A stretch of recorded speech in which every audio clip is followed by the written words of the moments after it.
오늘의 글로벌 경제 이슈를 쉽고 빠르게 알려드리는 더구루 인사이트 시간입니다.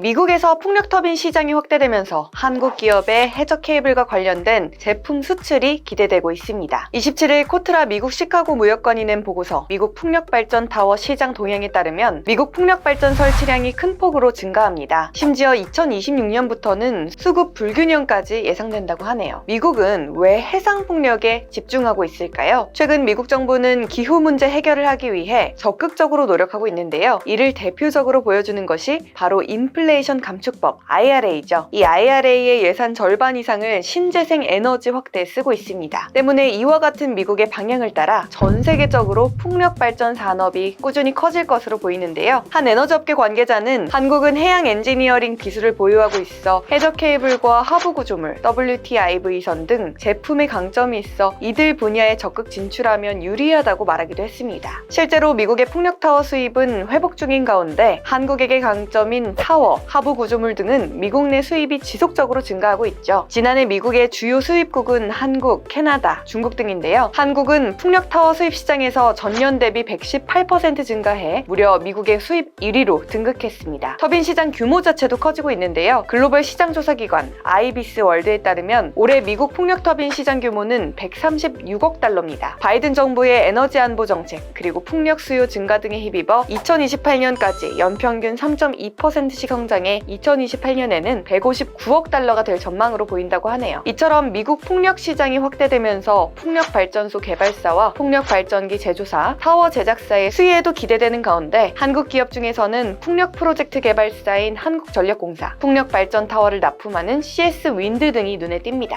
여기에 글로벌 전력 수요 확대로 초고압 케이블 시장 규모가 10년 내 63조 원을 돌파할 것이라는 전망도 나오며 눈길을 끌고 있습니다. 국내외에서 러브콜을 한 몸에 받고 있는 국내 전선업체들의 활약이 기대되는데요. 28일 시장조사기관 글로벌 마켓 인사이츠의 초고압 케이블 산업 보고서에 따르면 110kV에서 220kV급 지중 초고압 케이블 시장 규모는 오는 2032년에 약 480억 달러를 넘어선다고 하는데요. 지중 케이블은 도심 지하에 매설되는 초고압 케이블로 66kV부터 500kV까지 다양한 대역이 쓰이죠. 이 기관은 특히 고압 송전 교류인 H백 케이블에 대한 수요가 급속도로 증가할 것이라고 내다봤습니다. H백 케이블은 성능과 비용 측면에서 지하 전력망에 적합하다는 거죠. 직류 케이블 대비 전력 전송 시 손실이 낮고 고전압 전력을 효율적으로 처리할 수 있어서 장거리 전력 전송에 적합합니다. 특히 글로벌 마켓 인사이츠는 전력 수요 증가, 재생 가능 에너지원 채택 확대, 효율적인 송전 시스템 필요성 대두 등을 시장 확대의 주요 원인으로 꼽았는데요. 도시화와 산업화가 진행되면서 전력망이 확대되고 있는 가운데 초고압 케이블은 새로운 에너지 인프라 구축에 필수적입니다. 장거리에도 많은 양의 전기를 전송할 수 있어 세계 각국에서 진행되고 있는 그리드 프로젝트와 전력 시스템 간 연결하는 역할을 하기 때문이죠. 특히 유럽 내 성장세가 두드러질 것이라고 분석했습니다. 유럽은 최근 노후 전력망 교체 수요가 증가하고 신재생 에너지 도입이 활발해지고 있는데요. 전력망을 확장하는데 규제와 환경 문제로 인해 지하 케이블 방식을 선호한다는 점도 유럽 시장 성장을 기대하는 이유 중 하나입니다. 이에 따라 LS전선, 대한전선, 일진전기와 같은 국내 빅3 전선업체의 추가 수주에 대한 기대감도 커지고 있는데요. 우리 기업들은 고품질 제품을 앞세워 사업 기회를 모색할 수 있을 것으로 기대됩니다. 관련 내용 한양대 이정환 교수가 정리했습니다.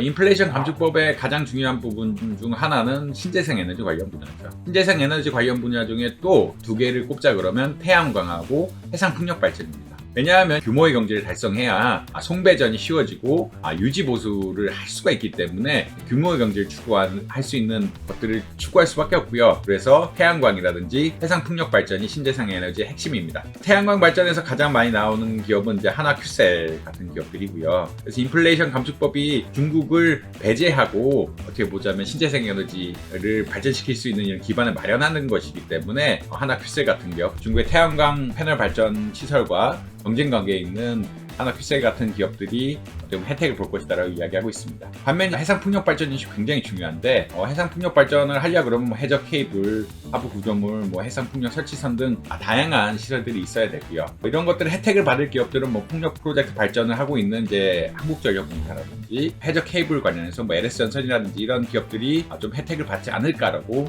많이 예측을 하고 있습니다. 인플레이션 감축법에 따라서 한국 역시 산업 전략을 바꿔야 되는 것이 아니냐. 우리나라와 같은 경우 특히 2차 전지라든지 태양광 패널 이런 케이블 이런 분야들이 상당 부분 이제 중국과 겹치는 부분들이 있고요. 미국 시장이 이제 중국 시장을 배제하는 입장이기 때문에 중국과의 경제 관계를 있는 기업들을 한국에서도 육성하고 이런 육성된 기술을 바탕으로 해서 미국에 진출해야 되지 않느냐라는 많은 여러 가지 의견들이 나오고 있습니다. 이것은 경제 전체의 성장책하고 연결될 수 있는 부분이고 한국의 메인 어떤 생산 시설과 미국의 메인 생산 시설들을 병행하면서 운행하는 어떤 일종의 평행 구조를 가져가면서 이런 인플레이션 감축법의 혜택을 받아야 된다라는 의견들이 지배적이다. 상당히 많이 논의되는 어떤 의견이다라고 보시면 될 것 같습니다. 적극적으로 인플레이션 감축법의 혜택을 받을 수 있는 해상 풍력 분야라든지 태양광 분야에서 인수합병 정책을 통해서 생산 법인을 인수하고 그것을 한국화해서 결국은 경쟁력을 가져야 된다라는 논의 역시 굉장히 활발하게 진행되고 있다라고 보시면 될 것 같습니다.